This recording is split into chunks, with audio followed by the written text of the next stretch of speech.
সত্যি করে বলো, কোথায় গেছিলে তুমি? ঝিলিক, উত্তর দাও। তুমি এই বাড়ির মেয়ে হয়ে এত বড় একজন মিথ্যাবাদী তৈরি হয়েছো, আমার লজ্জা করছে। ঝিলিক বলো। বল না ঝিলিক, কোথায় গেছিলি তুই? হ্যাঁ, বলছিস না কেন? হ্যাঁ তুই বল।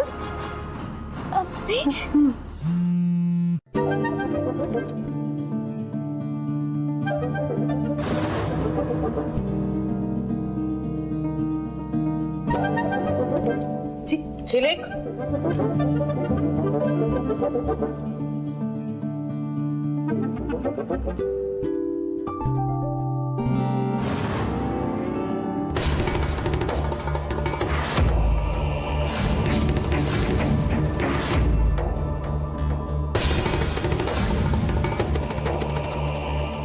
এই সব ছবি আর ভিডিও আমার কাছে আছে ঝিলিক।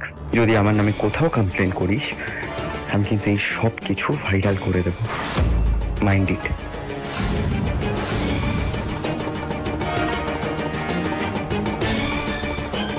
একটা প্রশ্ন করেছিলাম, উত্তর দিচ্ছ না কেন?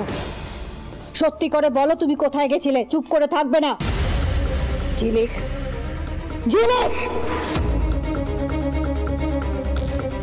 ঝিলিক, ঝিলিক দাঁড়াও, আমার কথার উত্তর দাও। ঝিলিক, অবস্থা দেখেছো? দেখেছো কি অবস্থা করেছো নিজের মেয়েটার?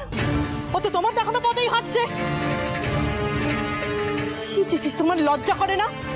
মেয়েটাকে এই শিখিয়েছো মিথ্যা কথা বলতে? শিখবে নাই বা কেন? দিনের পর দিন তো তোমাকে এটাই করতে দেখেছো। তুমি বাড়ি থেকে বেরোতে, বাইরে গিয়ে নাটক করতে, বাড়িতে এসে আমাদেরকে মিথ্যা কথা বলতে, আমরা সেটাই মেনে নিতাম। তোমার লজ্জা করে না? তোমার মেয়েটাকে আজকে এই তৈরি করেছো। বললো এক্সকারশনে যাচ্ছে, আমরা সবাই ভাবলো এক্সকারশনে যাচ্ছে। গোটা রাত ও বাড়ির বাইরে কাটিয়ে এলো। ছি ছি ছি ছি ছি। অবশ্য এই বাড়ির প্রত্যেকটা মেয়ের থেকে তো এটাই এক্সপেক্ট করা যায়। লজ্জা শরম কিচ্ছু নেই এদের। আর তোমাকেই বা কি বলবো দিদি ভাই, দাদা মারা যাওয়ার পর থেকে তো আমরা সমস্তটা দেখতে পাচ্ছি। বাড়িতে বস আসছে, দাদার এক্স কলিগরা আসছে, এসে তোমাকে লিফট দিচ্ছে, তোমার গায়ের উপরে ঝাঁপিয়ে পড়ছে। তবে থেকেই তো তোমার এইসব রঙিন শাড়ি পরা শুরু হলো। কি ভেবেছো? কি ভেবেছো আমরা বোকা? ঘাসে মুখ দিয়ে চলি? ছোট, একটাও কথা বলবে না, একটাও কথা বলবে না। তোমার জন্য আজকে ঝিলিকের এই অবস্থা। ভগবান জানে, দুদিন পরে হয়তো বাইরে যাবে, গিয়ে কোনো ছেলের সাথে ফষ্টি করে আসবে। আর